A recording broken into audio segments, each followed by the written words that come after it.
નમસ્કાર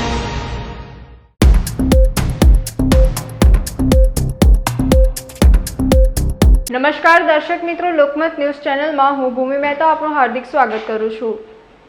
સમાચારોની શરૂઆત કરતા પહેલા નજર કરીશું આજના મુખ્ય સમાચાર પર। પેટ્રોલ પંપ પરની મારામારીમાં સીસીટીવી ફૂટેજની મદદથી ગોરવા પોલીસે એક્ટિવા ચાલક સાથે મારામારી કરનાર 9 આરોપીઓને ગણતરીના કલાકોમાં ઝડપી પાડ્યા હતા।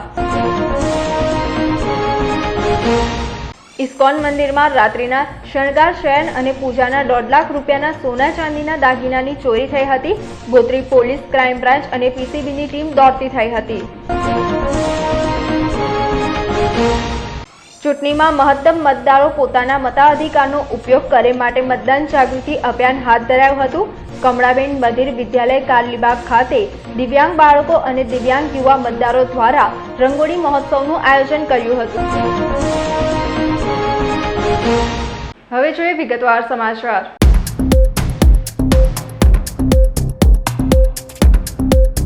ગોરવા પોલીસ હદમથક વિસ્તારમાં આવેલ પેટ્રોલ પંપ ઉપર એક્ટિવા ચાલક પર હુમલો કરનાર 9 આરોપીઓની અટકાયત કરી હતી। વડોદરા શહેરના ગોરવા પોલીસ સ્ટેશન હદ વિસ્તારમાં આવેલા એક પેટ્રોલ પંપ ઉપર પેટ્રોલ ભરાવતી વખતે હોર્ન શું કામ વગાડે છે, થોડીવાર રાહ જુઓ, મારી ગાડીમાં પેટ્રોલ ભરાય છે તેવું એક્ટિવા સવારે કહેતા તેના પર કેટલાક શખ્સે હુમલો કર્યો હતો। આ મામલે સીસીટીવી ફૂટેજની મદદથી ગોરવા પોલીસે એક્ટિવા ચાલક સાથે મારામારી કરનાર 9 આરોપીઓને ગણતરીના સમયમાં ઝડપી પાડ્યા હતા। ગઈકાલે રાત્રે 11:30 ની આસપાસ સુભાનપુરા હાઈ ટેન્શન રોડ પર પેટ્રોલ પંપ આવેલો છે, ત્યાં એક બનાવ બનવા પામેલો હતો। બનાવની વિગતો એવી છે કે ફરિયાદી રાજુભાઈ સંજયભાઈ રાજપૂત એમનું 2 વ્હીલર્સ લઈને ત્યાં ફ્યુઅલ પુરાવા માટે ગયા હશે। તો એ અનુસંધાને એમની પાછળ જે લાઈન હતી તો કોઈ પાછળથી હોર્ન માર્યો હશે, તો એ અનુસંધાને પાછળના જે ભાઈ હતા એમને આ ફરિયાદીને ટોકેલા કે ભાઈ આપનો વારો આવી ગયો છે, તેમ છતાંય કેમ ઊભા છો, આપ ફ્યુઅલ ભરાવી લો તો બાકીના બીજા બધાનો। એમને આ અનુસંધાને ત્યાં થોડી બોલાચાલી થઈ અને થોડી રકઝક થઈ, તો જે આરોપી છે એ એકદમ ઉશ્કેરાઈ ગયેલા અને ફરિયાદી ઉપર એસોલ્ટ કરેલો હતો। મીનવાઇલ એમને નજીકમાં જ રહેતા એમના જે 2-3 મિત્રો છે એમને ફોન કરીને બોલાવેલા અને એ મિત્રોએ આવીને બીજા 10 જણાને કે 12 જણાને ફોન કરીને બોલાવેલા હતા અને 12 થી 15 જણા માણસોએ આ જે ફરિયાદી છે એમના ઉપર ત્યાં પેટ્રોલ પંપ ઉપર એસોલ્ટ કરેલો હતો। ગોરવા પોલીસ સ્ટેશનને સંદેશો મળતા તાત્કાલિક પોલીસની ટીમ ત્યાં પહોંચી ગઈ અને સીસીટીવી ફૂટેજના આધારે તમામ આરોપીઓને આઈડેન્ટિફાઈડ કરી લેવામાં આવ્યા છે। ટોટલ 12 આરોપી છે અને રાત્રે 9 આરોપીઓને જ રાત્રે રાઉન્ડ અપ કરવામાં આવેલા છે। બાકીના 3 અત્યારે ફરાર છે, તો એમને પણ પકડવાની તજવીજ ચાલુ છે। ના, આરોપીઓ બધા લગભગ 22 થી 28 વર્ષની ઉંમરના છે। રિસેન્ટલી સ્ટડી પૂરું કર્યું છે અને એટલે એમનો કોઈ ગુનાહિત ઇતિહાસ છે નહીં। સંતોષનગરના જ છે બધા અને ત્યાં જનરલી ગેમ્સને એવું રમતા હોય છે, વોલીબોલની, એટલે ઇઝી અવેલેબલ ગ્રુપ આખું થઈ ગયું અને આ ઇન્સિડન્ટ બની ગયો છે।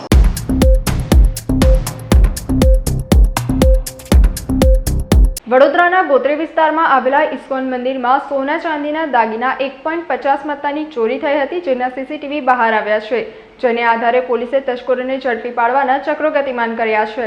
વડોદરા શહેરમાં તસ્કરો એટલા બેફામ થઈ ગયા છે કે ભગવાનથી પણ ડરતા નથી। એક તસ્કર શહેરના ગોત્રી હરિનગર વિસ્તારમાં ઇસ્કોન મંદિરના ગર્ભગૃહના દરવાજાનું તાળું તોડી ઘૂસ્યો હતો અને ભગવાનની પ્રતિમા પર ચડાવેલા સોના ચાંદીના દાગીના સહિતનો શણગાર મળી 1.50 માલમત્તાની ચોરી કરી ભાગી ગયો હતો। મંદિરના પૂજારીએ ગોત્રી પોલીસ સ્ટેશનમાં નોંધાવી હતી। ચોરીના પગલે પોલીસ કમિશનર અનુપમસિંહ ગહેલોત પણ ઘટના સ્થળ પર દોડી આવ્યા હતા, જ્યારે ક્રાઇમ બ્રાન્ચ, પીસીબી અને ગોત્રી પોલીસની વિવિધ ટીમો દ્વારા તપાસ શરૂ કરાઈ છે, જેમાં પહેલા પોલીસ દ્વારા મંદિરમાં લગાવેલા સીસીટીવી કેમેરા ચેક કર્યા હતા, જેમાં અંદરના કેમેરામાં એક શખ્સ પેન્ટ, સેન્ડો બંડી અને મોઢા પર કાળા રંગનું માસ્ક પહેરીને મંદિરમાં ઘૂસ્યો અને ચોરીના દાગીના સહિતના તમામ વસ્તુઓ એક કાળા કલરના બેગમાં ભરીને ફરાર થઈ ગયો હતો। મંદિરના મેન્ટેનન્સની કામગીરી દરમિયાન બહાર કેમેરા બંધ થઈ ગયા હોય તેની મંદિરના સત્તાધીશોને જાણ ન હતી। રોજ સવારે ઇસ્કોન મંદિરમાં ગર્ભગૃહમાંથી ચોરી થવાની માહિતી આવી હતી અને તે મુજબ તપાસ કરતાં તારીખ 12મીની રાત્રે મંદિરના ગર્ભગૃહમાંથી ચાંદીની ગાય ચાંદીનો બાજોટ, સોનાની એક ચેન અને બીજા ગહેણા થઈ અને અંતે કુલ રૂપિયા 1.5 લાખ જેટલી ચોરી થઈ છે. અને નક્કુ ચોર તોડી અને અંદર ચોરે પ્રવેશ કરેલો હતો.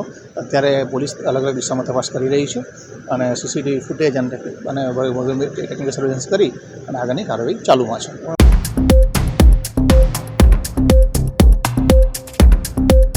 જિલ્લા વહીવટી તંત્ર દ્વારા મતદાન જાગૃતિ અંગે વિશેષ રંગોળી તૈયાર કરવામાં આવી હતી. મુક્ધ્વની ટ્રસ્ટ સંચાલિત કમળાબેન બધીર વિદ્યાલય ખાતે બાળકોએ રંગોળી તૈયાર કરી છે. શાળામાં અભ્યાસ કરતા 25 જેટલા બાળકોએ અભૂતપૂર્વક રંગોળી બનાવી છે. 48 કલાકની અથાત મહેનત બાદ દિવ્યાંગોને મતદાનની અપીલ કરતી રંગોળી બનાવી છે. રંગોળીમાં દિવ્યાંગોને બૂથ ઉપર મળનાર સુવિધાઓના ચિહ્નો પણ તૈયાર કરવામાં આવ્યા છે. રંગોળીમાં વોટનું મહત્વ સમજાવવામાં આવ્યું છે તેમજ રંગોળીના માધ્યમથી દિવ્યાંગો ઉપર લોકોને પણ મતદાનની અપીલ કરવામાં આવી છે. જિલ્લા ચૂંટણી અધિકારી શ્રી અને કલેક્ટરશ્રીના માર્ગદર્શન હેઠળ આપણે સ્વીપ એક્ટિવિટી કરતા હોઈએ છીએ, જેનાથી તમામ મતદારો અને દિવ્યાંગ મતદારો ખાસ કરીને અચૂક મતદાન કરે એના અલગ અલગ કાર્યક્રમો થતા હોય છે. તે પૈકી આજના દિવસે દિવ્યાંગ કમળાબેન બધીર વિદ્યાલય છે આપણા વડોદરાની, એમના દિવ્યાંગ બાળકો અને દિવ્યાંગ મતદારોએ એક સુંદર, એ લોકો બોલી નથી શકતા, સાંભળી નથી શકતા, તો એક રંગોલી દોરીને એક એવો મેસેજ આપવા માંગે છે કે મતદાન અચૂક કરવું જોઈએ. આ લોકશાહીનો સુંદર અવસર છે અને ખાસ કરીને ભારતના ચૂંટણી પંચ દ્વારા એક સક્ષમ એપ છે એ પણ ઇન્ટ્રોડ્યુસ કરવામાં આવી છે કે જેનાથી દિવ્યાંગ મતદારોને એ દિવસે શું શું સુવિધાઓ ઉપલબ્ધ થવાની છે અને શું શું સેવાઓ એમને એ દિવસે મળવાની છે. તો સક્ષમ એપની પણ અમે રંગોલીના માધ્યમથી આજે એમનું સિમ્બોલ અહીંયા દોર્યું છે. તો આ દિવ્યાંગ તમામ વ્યક્તિઓએ એક સુંદર મેસેજ આપ્યો છે કે તેઓ દિવ્યાંગ છે તે છતાં પણ મતદાન કરવા માટે અચૂક જવાના છે. તો આ રંગોલીના માધ્યમથી જિલ્લા વહીવટી તંત્ર દ્વારા દિવ્યાંગ મતદારોને કોઈપણ પ્રકારની જાય એવો એક સુંદર મેસેજ તમામ લોકોને મળી રહે તે અમે આજે રંગોલીના માધ્યમથી લોકોને કહેવા માગીએ છીએ. તેમજ જિલ્લા ચૂંટણી અધિકારીના આદેશને અનુલક્ષીને 7મી મેના રોજ લોકસભાનું ચૂંટણી છે.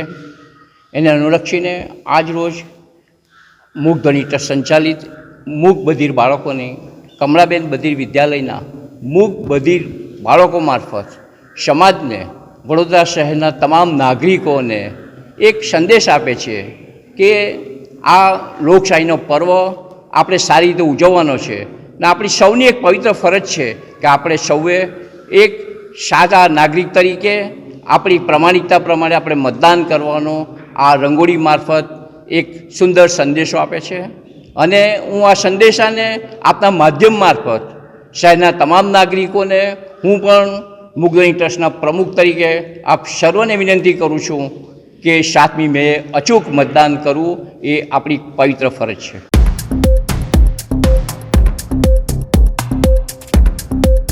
વડોદરાના રાવપુરા લીમડાપોળના નાકે આવેલ કડિયા મસ્જિદના બીજા માળે ભીષણ આગ લાગતા અફરાતફરી મચી હતી. વડોદરાનો ધમધમતો રોડ એવો રાવપુરા મુખ્ય માર્ગ ઉપર આવેલ કડિયા મસ્જિદના બીજા માળે અસંખ્ય કચરાના વેસ્ટમાં આગ લાગી હતી. જોતજોતામાં આગે વિકરાળ સ્વરૂપ ધારણ કરતા તાત્કાલિક ફાયર બ્રિગેડને બોલાવવામાં આવી હતી. પાણીનો મારો ચલાવી આગને કાબુ મેળવવામાં ફાયર બ્રિગેડના જવાનો સફળ રહ્યા હતા. બનાવને લઈ વિસ્તારમાં લોકટોળા ઉમટી પડ્યા હતા. સદનસીબે કોઈ જાનહાનિ નહીં થઈ.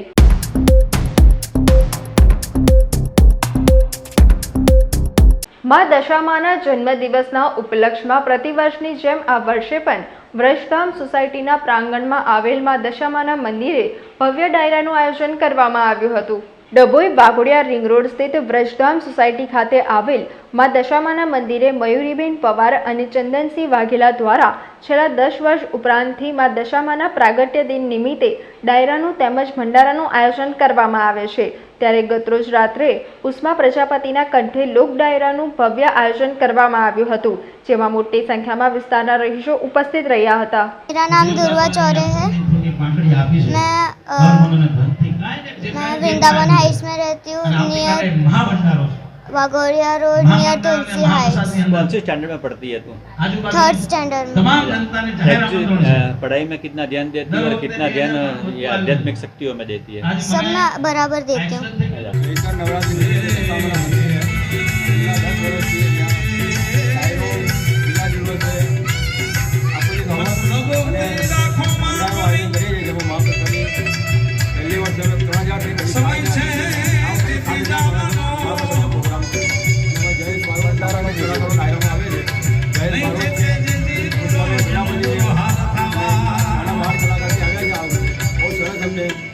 રોજ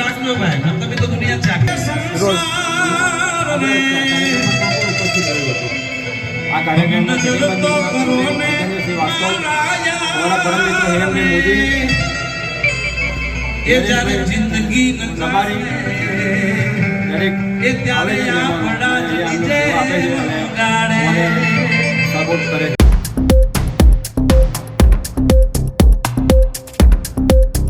વડોદરા શહેરના ગોત્રી વિસ્તારમાં એક મહિલા દ્વારા મેડિકલ ઓફિસરને ફ્રેન્ડ રિક્વેસ્ટ મોકલીને મસાજ કરવા બોલાવીને વિડીયો ઉતારીને હની ટ્રીપ કર્યાનો કિસ્સો સપાટી પર આવ્યો છે. જુહી લાબના નામની યુવતીની ફ્રેન્ડ રિક્વેસ્ટ ફેસબુક પર આવી હતી, જે ફ્રેન્ડ રિક્વેસ્ટ સ્વીકારીને અતુલ પટેલે જુહી સાથે ચેટ શરૂ કરી હતી. જુએ પોતે મસાજ થેરાપિસ્ટ તરીકે ઓળખ આપીને મસાજ કરવા માટેનો પ્રસ્તાવ મૂક્યો હતો, જે બાદ અતુલભાઈ પટેલે 1000 રૂપિયામાં મસાજ કરાવવાનું નક્કી કર્યું હતું અને અતુલભાઈ જુહીના ઘરે ગોત્રી સંસ્કાર નગર ખાતે પહોંચ્યા હતા, જ્યાં બેડરૂમમાં જઈને મસાજ માટે કપડાં ઉતારતાની સાથે જ 3 ઈસમો ઘરમાં ધસી આવ્યા હતા અને પોલીસ હોવાની ઓળખ આપી હતી. પોલીસના સ્વાગમાં આવેલા 3 વ્યક્તિઓએ એપાર્ટમેન્ટમાંથી ફરિયાદ આવી છે, અહીં ગેરકાયદેસર પ્રવૃત્તિ ચાલે છે તેમ કહીને એક અરજી જેવું કાગળ બતાવ્યું હતું, જ્યારે અન્ય એક વ્યક્તિએ અતુલ પટેલ અને જુહીનો વિડીયો ઉતારી લીધો હતો અને ફ્લેટ સીલ કરીને ધરપકડ કરવાની ધમકી આપી હતી. પોલીસના નામથી ડરી ગયેલા અતુલ પટેલે બહાર જ પતાવટ માટે રજૂઆત કરતા જ પોલીસના સ્વાંગમાં આવેલા ગઠિયાઓએ 10 લાખ રૂપિયાની માંગણી કરી હતી અને રૂપિયા નહીં આપો તો કેસ કરીશું તેવી ધમકી ઉચ્ચારી હતી. ફરિયાદી અતુલ પટેલ પાસે રૂપિયા નથી તેમ કહીને એટીએમ કાર્ડ ઘરે છે તેમ જણાવતા ત્રણેય ગઠિયાઓ અતુલ પટેલને લઈને તેઓના ઘરે જઈને એટીએમ કાર્ડ લઈને 1 લાખ રૂપિયા ઉપાડી લીધા હતા. બાકીના રૂપિયા સાંજે આપવા પડશે, નહીં તો વિડીયો વાયરલ કરી બળાત્કારના કેસમાં ફસાવી દેવાની ધમકી ઉચ્ચારી હતી. બીજા દિવસે મસાજ માટે બોલાવનાર મહિલા જુહી લાલબાએ પણ ફોન કરીને ફરિયાદી પાસે રૂપિયાની માંગણી કરી હતી અને રૂપિયા નહીં આપે તો બળાત્કારના કેસમાં ફસાવી દેવાની ચીમકી ઉચ્ચારતા અતુલ પટેલે ગોત્રી પોલીસ મથકનો સંપર્ક કર્યો હતો, જ્યારે ગોત્રી પોલીસે હની ટ્રેપ મામલે ફરિયાદ લઈને મહિલા જાગૃતિ ઉર્ફે જુહી, યોગેશ લવાણા, સની બારોટ, અનિલ બારોટની ધરપકડ કરીને વધુ તપાસ હાથ ધરી છે.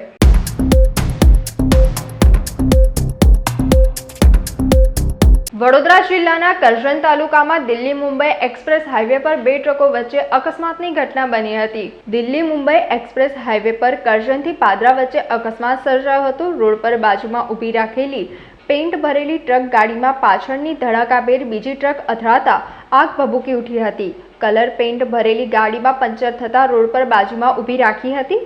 વહેલી સવારે બનાવ બન્યો હતો. કરજણ ફાયર વિભાગની જાણ કરાતા યુદ્ધના ધોરણે ફાયર વિભાગ સ્થળ પર પહોંચ્યું હતું. ફાયર ફાઇટરોએ સતત પાણીનો મારો ચલાવી ટ્રકોમાં લાગેલી આગ પર કાબૂ મેળવ્યો હતો. સદનસીબે ટ્રક ચાલકનો આબાદ બચાવ થયો હતો. કોઈ જાનહાનિ સર્જાયેલ નથી. બનાવને પગલે કલાકો સુધી ટ્રાફિકને અસર પડી હતી.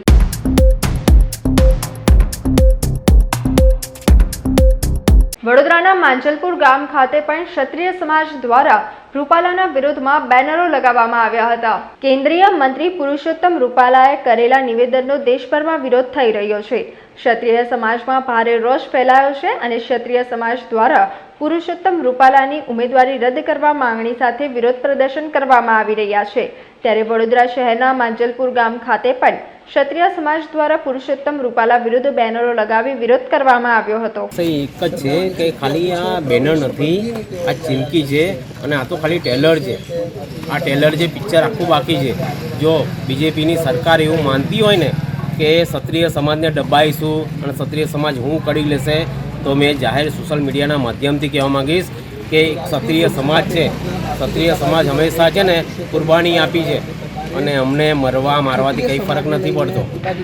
અમે પહેલાં બી ઇતિહાસમાં અમારા ગરદન આપ્યા છે, અમારા દળ આપ્યા છે દેશ માટે, હિન્દુ સંસ્કૃતિ માટે. પણ જ્યારે પોતાના પર આવે ને, પોતાના મા દીકરી પર આવે ને, તો ક્ષત્રિય સમાજ છે બીજાની મા દીકરી એના પર જો પર્યા એ બાંધતા હોય અને ગાય માતા માટે જો પોતાનું ગરદન કપાવતા હોય, તો પોતાની બેન દીકરી પર જ્યારે વાત આવે ને, તો આપ સોશિયલ મીડિયાના માધ્યમથી કહેવા માગીશ કે અમે જેટલી બી તાકાત હોય લગાવી દેજો. આપ જાહેરમાં કહું છું, આ બેનર ખાલી ચીમકી છે. માંજલપુરની અંદર તમે પ્રચાર કરજો તમારી તાકાત હોય તો. 100% એક વસ્તુ કહીશ, હેમંત જોશીની વાત કરીએ, એ કોઈ અમારો દુશ્મન નથી. અમારો કોઈ દુશ્મન નહીં. ભાજપ જનતા પાર્ટી બી જાતે દુશ્મન નહોતી શબ્દ વાપરું છું. કેમ કે જ્યાં લગીન છે ને રૂપાલાની વાત હતી ત્યાં રૂપાલા લગીન હતી, પણ અત્યારે બીજેપીએ બી અમારી સામે જો એક આંખ બતાવવાની કોશિશ કરતા હોય ને તો કોઈ અમારી સામે આંગળી બતાવશે ને તો એનો હાથ કાપવાની તાકાત ધરાવી છે. આ છે ક્ષત્રિય સમાજ. કારણ છે આ ખાલી રાજકોટના મત વિસ્તારમાં કે રાજકોટનું ખાલી મા દીકરીનું અપમાન નથી કર્યું, એ સમસ્ત હિન્દુ સંગઠનનું હિન્દુ સમાજનું અપમાન કર્યું છે. સમસ્ત હિન્દુ અને સમજો કે ક્ષત્રિય સમાજની મા દીકરીનું અપમાન કર્યું છે. એ કોઈ દિવસ ચલાવવામાં નહીં આવે અને જરૂર પડશે તો તલવાર હજુ ઘરે મૂકી છે, ચલાવવાનું નથી શીખ્યા. અમે ક્ષત્રિયના દીકરા છે. જ્યારે ધર્મની વાત આવે ને, હિન્દુત્વની વાત આવે, સંસ્કૃતિની વાત આવે ને ત્યારે બધાથી આગળ કોઈ નીકળતું હોય ને તો ક્ષત્રિયના દીકરા આવતા હોય છે. અમે એ જ લોહીથી છે. અત્યારે લોહી એટલું બધું ગરમ છે કે એની કોઈ લિમિટ નહીં, પણ જરૂર પડશે તો જે ભાષામાં સમજશે ને એ ભાષામાં સમજાવીશું. અને આ માંજલપુર વિસ્તાર છે, એ માંજલપુર વિસ્તાર ક્ષત્રિયોની ભૂમિ છે. અને ક્ષત્રિયો સાથે બીજા અમુક કેટલા એવા સમાજ છે, ટોટલ સમાજ એ ક્ષત્રિયોને જોડે છે. હવે જોઈએ કે મેં આપ સોશિયલ મીડિયાના માધ્યમથી કહેવા માંગીશ કે તમારામાં કેટલી તાકાત છે બતાવો. અમને તમે બતાવીશું કે અમારામાં કેટલી તાકાત છે.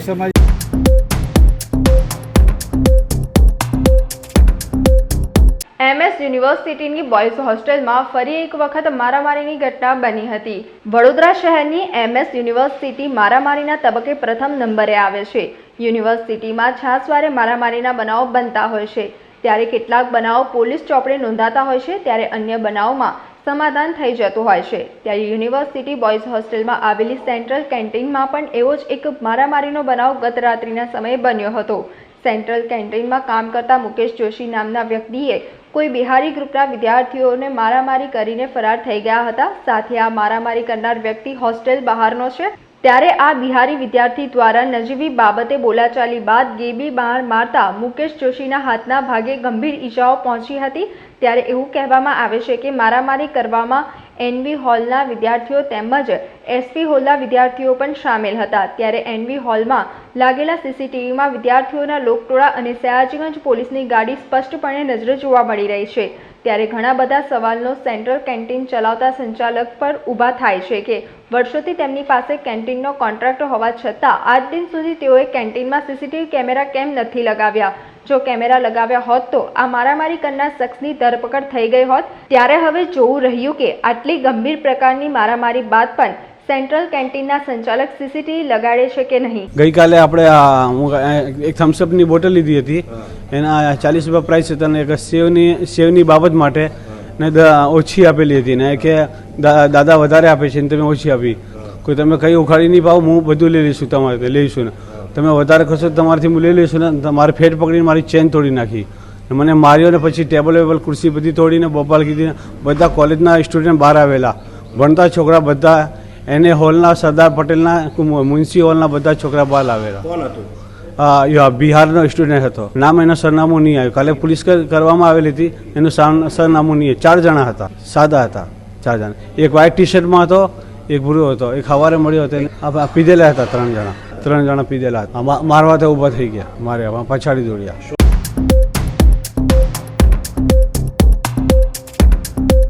સોમા તલાવ ગણેશનગરમાં ચૈત્ર નવરાત્રી નિમિત્તે અણખી ગામના જશુભાઈ ઠાકોર ભુવાજી ઉપસ્થિત રહ્યા હતા. હાલમાં ચૈત્ર નવરાત્રી ચાલી રહી છે. ઠેર ઠેર માઈ ભક્તો માની પૂજા અર્ચના આરતી કરી ધન્યતા અનુભવી રહ્યા છે. પોર નજીક આવેલ અણખી ગામના જશુભાઈ ઠાકોર ભુવાજી નિવાસ કરે છે. લોકોમાં તેમના પ્રત્યે શ્રદ્ધા છે. દર ચૈત્ર નવરાત્રી નિમિત્તે ચોથા નોરતે સોમા તલાવ ગણેશનગરમાં જશુભાઈ ભુવાજી ઉપસ્થિત રહે છે. ઘણા લોકો તેમના દર્શન કરી આશીર્વાદ મેળવતા હોય છે. ત્યારે ગતરોજ ચોથા નોરતે તેઓ ગણેશનગરમાં ઉપસ્થિત રહેતા ભક્તોએ આશીર્વાદ લીધા હતા. મારું નામ ધર્મેન્દ્ર છે, ગામ મારું મેનપુરા છે અને હું ભુવાજીને લગભગ 5-6 વર્ષથી ત્યાં જાઉં છું અને એ વગર મૂલ્યે સેવા કરે છે. દર રવિવારને મંગળવારે અણખી ગામમાં ખોડિયાલ માતાના મંદિર પાસે એમનું મંદિર આવેલું છે, મઢ છે. ત્યાં આગળ દર રવિવારને મંગળવારે 2 દિવસ એ બેસે છે અને ત્યાં દરેક દુખિયારા જે કોઈક આવે એમની વગર મૂલ્યે વગર પૈસે કોઈ સ્વાર્થ વગર એ સેવા કરે છે. ત્યાં આવનારને જે કોઈ અમુક વ્યક્તિ એવી હોય છે કે જેની પાસે ભાડું પણ ના હોય, ખાવાનું પણ ના હોય, એ પણ ત્યાંથી ભુવાજી એમને આપે છે, સહાય કરે છે અને નિસ્વાર્થ ભાવે એ સેવા કરે છે. અમે આ ત્રીજું વર્ષ છે. અંકી ગામના જસુભાઈ ઠાકોર ભુવાજી છે. અમે દર વર્ષે એમને ચૈત્ર નવરાત્રિએ આસોની નવરાત્રિએ એમને ચોથા નવરાત્રિએ અહીંયા બોલાય છે માની ભક્તો દ્વારા. અમે બધા પૂજન એમનું અર્ચન કરીએ છીએ. અમારા મા છે વગર પૈસે લોકોની સેવા કરે છે. ગણેશનગર સોસાયટી 3 વર્ષમાં વગર પૈસે બધાનું કામ કરે છે. બહુ જ આસ્થા જોડાય છે અમારી. તમે જોઈ શકો છો, હમણાં આવ્યા છો એટલે કેટલા બધા ભક્તો છે એમના. અહીં દર વર્ષે ચોથા નોરતે હું 4-5 વર્ષથી આવું છે. અહીં મારા સેવકો બધા બહુ છે ભક્તિભાવવાળા, અને મને ઉમંગથી આ લોકો બધા મને બોલાવે છે, વારંવાર મને બોલાવે છે. આ બધી પબ્લિકને આશીર્વાદ આપવા હું ચોથા નોરતે કમ્પ્લીટ અહીં આગળ આવું છે. ચૈત્ર મહિનાના ચોથા નોરતે નવરાત્રિ. હા, આવ્યો ને 15 તારીખે ભંડારો છે. 10,000 માણસની રસોઈ બનાવીએ છીએ અને આવે છે 10,000 માણસ દર સાલ આવે છે. અને જમણવારનો ભોજનવાળો રાખ્યો છે આપણે, અને બધા ભક્તો આવે છે. 10,000 ભક્તો આવે છે.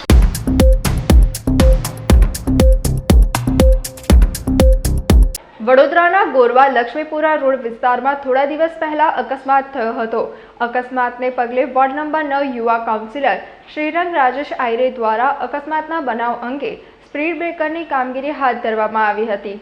વડોદરા શહેરમાં ગોરવા લક્ષ્મીપુરા રોડ વિસ્તારમાં આવેલું સ્વામી વિવેકાનંદ પાસે ગત 7મીના રોજ અકસ્માતના બનાવમાં એક યુવાએ જીવ ગુમાવ્યો હતો, જેને લઈને સ્વામી વિવેકાનંદ હાઇટ્સના પ્રમુખ અને લોકોએ ward number 9 councillor Shrirang Rajesh આયરેને સ્પીડ બ્રેકર મૂકવાની રજૂઆત કરવામાં આવી હતી. આ રજૂઆતને આધારે ward number 9 councillor Shrirang Ayre દ્વારા વડોદરા પોલીસ કમિશનર અને વડોદરા મહાનગરપાલિકાના કમિશનરને રજૂઆત કરવામાં આવી હતી.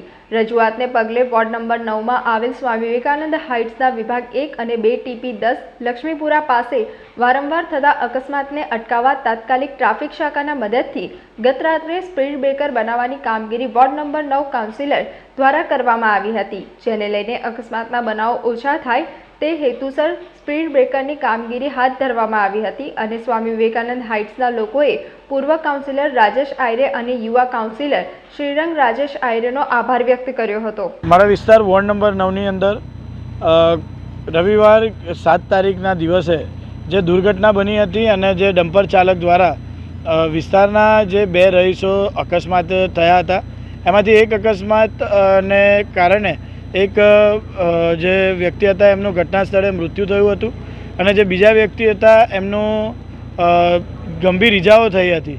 તો તેને ધ્યાનમાં રાખીને અહીંયાના તમામ રહીશો એટલે કે સ્વામી વિવેકાનંદ 1, 2 સાથે ગોપાલબાગ, મિત બંગલો, અહીંયા કાશીધામ, તમામ લોકોએ અહીંયા રજૂઆત કરી હતી કે અહીંયા જે TP 10નો જે મુખ્ય રસ્તો છે ત્યાં બમ્પ બનાવવામાં આવે.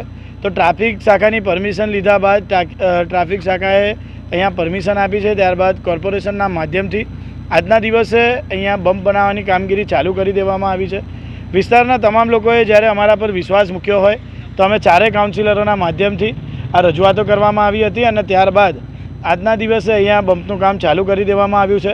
ટૂંક જ સમયની અંદર અહીંયા જેટલા પણ જે અહીંયા 5 રસ્તા જે કહેવાય એ 5 રસ્તા પર અહીંયા રોડ પર બમ્પ બની જશે. એટલે જે પણ બમ્પ બની જવાથી દુર્ઘટના ઘટતી નથી, અમે પણ જાણીએ છીએ, પણ અહીંયા જે દુર્ઘટના થતી હતી એ અટકે એવો અમારો પણ પ્રયત્ન છે. અને સાથે ટ્રાફિક શાખા દ્વારા પણ આવનારા સમયમાં જે પણ નવા પ્રયત્ન કરવામાં આવશે. જે પણ ટ્રાફિકના નિયમો અનુસાર બમ્પ તો બનાવી દીધો છે, સાથે ટ્રાફિક સિગ્નલ હોય કે ટ્રાફિકના પોલીસો દ્વારા અહીંયા દેખરેખ રાખવામાં આવે તો એવા તમામ પ્રકારની કોઈ વ્યવસ્થા કરવામાં આવશે એવું ટ્રાફિક શાખા દ્વારા પણ અમને બાંહેધરી આપવામાં આવી છે. એટલે હું ટ્રાફિક શાખાનો ખૂબ ખૂબ આભાર માનું છું. સાથે વડોદરા શહેર મ્યુનિસિપલ કમિશનર, વડોદરા શહેર મેયરશ્રી, સ્થાયી સમિતિના ચેરમેનશ્રી, ડેપ્યુટી મેયરશ્રી, સયાજીગંજ વિધાનસભાના ધારાસભ્યશ્રી તેમજ મારા સાથી કાઉન્સિલર તમામ લોકોનો હું ખૂબ ખૂબ આભાર.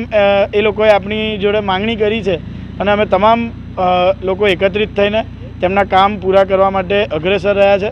અને આજના દિવસે ફરીથી એક વખત વોર્ડ નંબર 9ની અંદર વિકાસલક્ષી એટલે કે લોકોને ધ્યાનમાં રાખીને જે કામો કરવાના હોય છે એ કામો કરવામાં આવ્યા છે.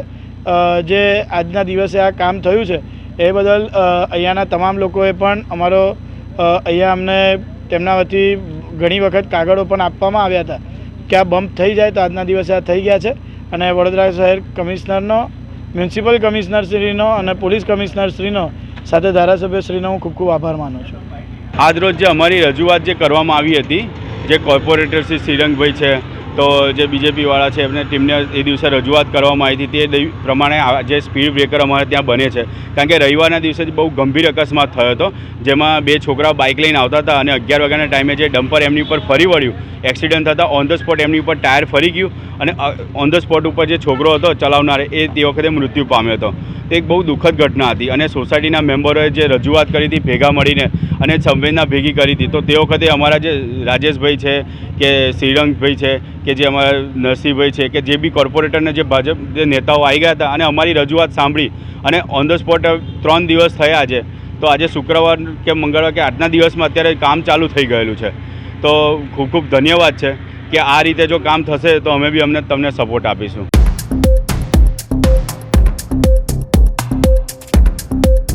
દાહોદ સેવા સદન ખાતે જિલ્લા ચૂંટણી અધિકારી શ્રી યોગેશ નિર્ગુડેની અધ્યક્ષતામાં પ્રેસ કોન્ફરન્સ યોજાઈ હતી. દાહોદ જિલ્લા ચૂંટણી અધિકારી શ્રી યોગેશ નિર્ગુડેના અધ્યક્ષસ્થાને જિલ્લા સેવા સદન ખાતે પ્રેસ કોન્ફરન્સ યોજવામાં આવી હતી.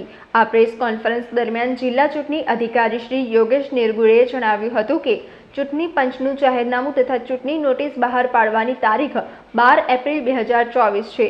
ઉમેદવારી પત્રો તારીખ 12 એપ્રિલ 2024 થી તારીખ 19 એપ્રિલ 2024 સુધીમાં રજૂ કરી શકાશે. ઉમેદવારે પોતાનું ઉમેદવારી પત્ર ચૂંટણી અધિકારી અને કલેક્ટર શ્રી દાહોદને કલેક્ટર કચેરી, જિલ્લા સેવા સદન દાહોદ ખાતે અથવા મદદનીશ ચૂંટણી અધિકારી અને પ્રાંત અધિકારી શ્રી દાહોદને પ્રાંત કચેરી, ગડી કોર્ટ દાહોદ ખાતે ઉમેદવારી પત્રો રજૂ કરી શકાશે.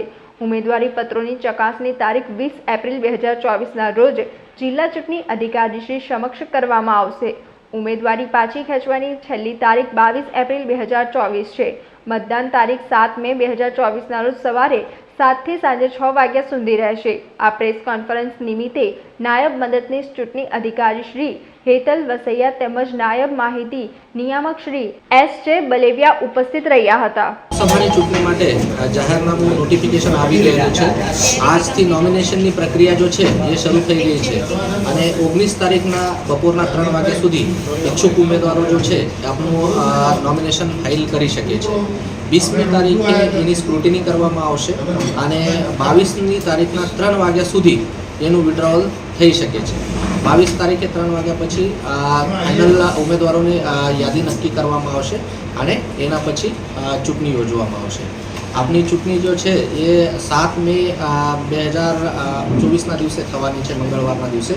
તો વહીવટીતંત્ર તરફથી અને ડીઓ કચેરી તરફથી અને આરોગ્ય કચેરી તરફથી બધી વ્યવસ્થાઓ ગોઠવી દેવામાં આવેલી છે. પોલિંગ સ્ટાફ જો છે એમની નિમણૂકો થઈ ગયેલી છે, એમનું પ્રથમ ટ્રેનિંગ પણ થઈ ગયું છે. એની સાથે સાથે જ ઈવીએમનું ફર્સ્ટ રેન્ડમાઇઝેશન થઈ ગયું છે અને દરેક એસીને ઈવીએમની ફાળવણી કરી દેવામાં આવેલી છે. અને આપણા જિલ્લા માટે 3 ઓબ્ઝર્વરશ્રીઓની પણ નિમણૂક કરવામાં આવેલી છે. એક્સપેન્ડિચર ઓબ્ઝર્વરશ્રી, જનરલ ઓબ્ઝર્વરશ્રી અને પોલીસ ઓબ્ઝર્વરશ્રી. આ એક્સપેન્ડિચર ઓબ્ઝર્વર જો છે આજે આપણા એસીમાં રિપોર્ટ કરવા માટે આવી રહ્યા છે. જનરલ ઓબ્ઝર્વરશ્રીઓ અને પોલીસ ઓબ્ઝર્વરશ્રી જો છે એ 19મી તારીખથી આપણું કામ શરૂ કરી દેશે. જાહેર જનતા માટે એમને કોઈ પણ પ્રકારની સમસ્યા હોય તો જિલ્લામાં ડિસ્ટ્રિક્ટ કોન્ટેક્ટ સેન્ટર અને integrated command and control centre પણ શરૂ કરી દેવામાં આવેલું છે. જાહેર નંબરો પણ જાહેર કરી દેવામાં આવેલા છે. તો ચૂંટણીલક્ષી કોઈ પણ ફરિયાદ હશે કે કોઈ પણ પ્રકારની જાણકારી આપવાની હોય કે મેળવવાની હોય તો આ નંબરો ઉપર કોન્ટેક્ટ કરી શકાશે. આ બધા નંબરો જો છે એ 24/7 એટલે 24 કલાક ચાલુ છે અને રાઉન્ડ ધ ક્લોક ત્યાં ટીમો ગોઠવી દેવામાં આવેલી છે. આપણા પીસીમાં લગભગ 1958 જેટલા પોલિંગ સ્ટેશન્સ છે. એમાં 6 વિધાનસભા મતદાન ક્ષેત્રો જો છે એ દાહોદ જિલ્લાના છે અને એક સંતરામપુર જો છે એ મહીસાગર જિલ્લાનો છે. તો બધી બધા મતદારોને વિનંતી કરું છું કે આપ લોકો 7મી મેના દિવસે મોટી સંખ્યામાં બહાર પડીને મતદાન કરો. મતદાનના આંકડા વધારેથી વધારે વધવું જોઈએ. મતદાન જો છે એ અમૂલ્ય અધિકાર છે, એનો વાપર કરવો જોઈએ. તો બધા મતદારોને ફરી એકવાર વિનંતી છે કે મતદાન 100% મતદાન થાય એના માટે પ્રયત્ન.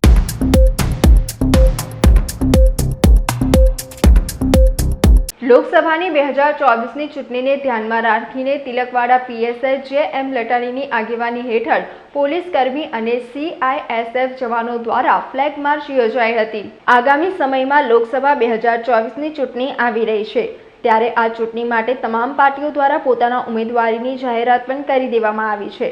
સાથે જ કાર્યકર્તાઓ દ્વારા પોતાની પાર્ટીના ઉમેદવારને જીતાડવા માટે મીટિંગો અને બેઠકોની પણ શરૂઆત કરવામાં આવી છે. ત્યારે આ ચૂંટણી દરમિયાન વિસ્તારમાં શાંતિ અને સલામતી જળવાઈ રહે અને શાંતિપૂર્ણ માહોલમાં આ ચૂંટણી સંપન્ન થાય તે ઉદ્દેશ્ય સાથે તિલકવાડા પોલીસ સ્ટેશનના પોલીસ સબ ઇન્સ્પેક્ટર જે.એમ. લટાણીની આગેવાની હેઠળ પોલીસ કર્મીઓ, BSFના જવાનો, હોમગાર્ડ તથા GRDના જવાનો દ્વારા તિલકવાડા નગર તેમજ તાલુકાના વિવિધ વિસ્તારમાં ફ્લેગ માર્ચનું આયોજન કરવામાં આવ્યું. આ ફ્લેગ માર્ચ તિલકવાડા 4 રસ્તા, મેઇન બજાર, કુંભાર ફરિયા, નીચલી બજારથી દેવલા ચોકડી, ઓરા, વજેરિયા સહિત તાલુકાના વિવિધ વિસ્તારમાં ફ્લેગ માર્ક કરી તિલકવાડા પોલીસ મથકે ફ્લેગ માર્ચનું સમાપન કરવામાં આવ્યું. આ ફ્લેગ માર્ચ દ્વારા વિસ્તારમાં શાંતિ અને સલામતી સાથે કાયદો અને વ્યવસ્થા જાળવી રાખવા માટે પ્રજાજનોને સંદેશો પાઠવવામાં આવ્યો હતો.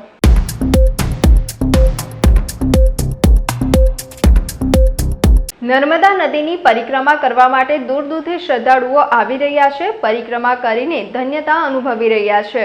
નર્મદા નદીની ઉત્તર વાહિની પંચકોશી પરિક્રમા એક આધ્યાત્મિક પથ પરિક્રમા છે. સમગ્ર ચૈત્ર મહિના દરમિયાન ચાલતી આ પરિક્રમા દર વર્ષે લાખોની સંખ્યામાં પરિક્રમાર્થીઓ વિવિધ રાજ્યોમાંથી નર્મદા જિલ્લાની પવિત્ર ભૂમિ પર પધારીને પરિક્રમા કરીને ધન્યતાનો અનુભવ કરે છે.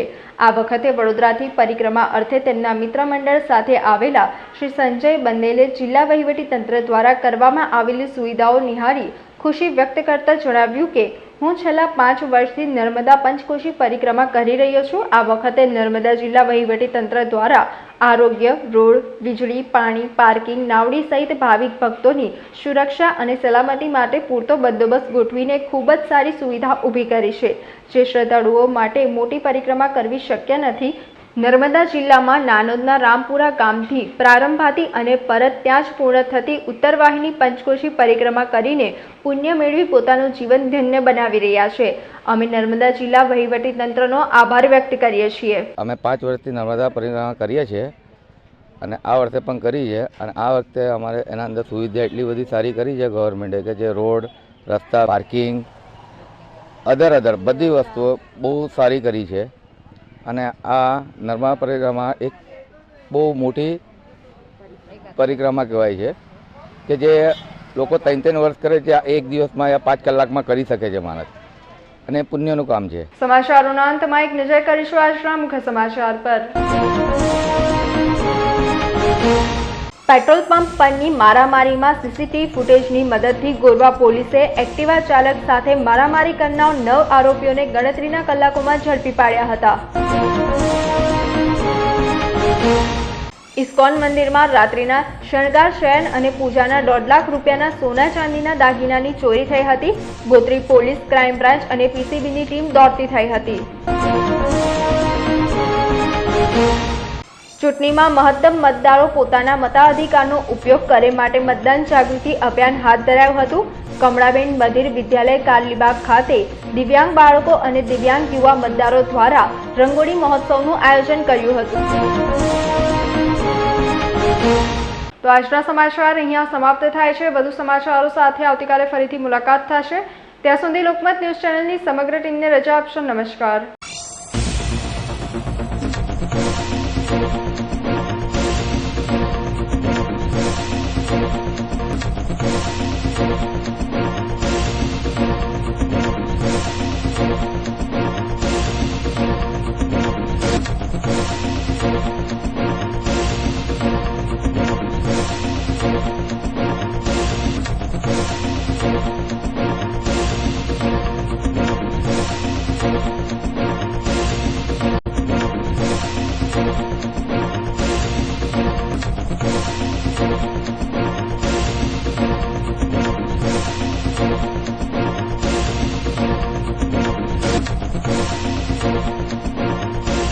સમાચારોના સતત અપડેટ મેળવવા માટે લોકમત ન્યૂઝને યુટ્યુબ ઉપર સબસ્ક્રાઇબ કરો, બેલ આઇકોન દબાવો અને અમારી સાથે જોડાયેલ રહો ફેસબુક, ઇન્સ્ટાગ્રામ અને ટ્વિટર ઉપર.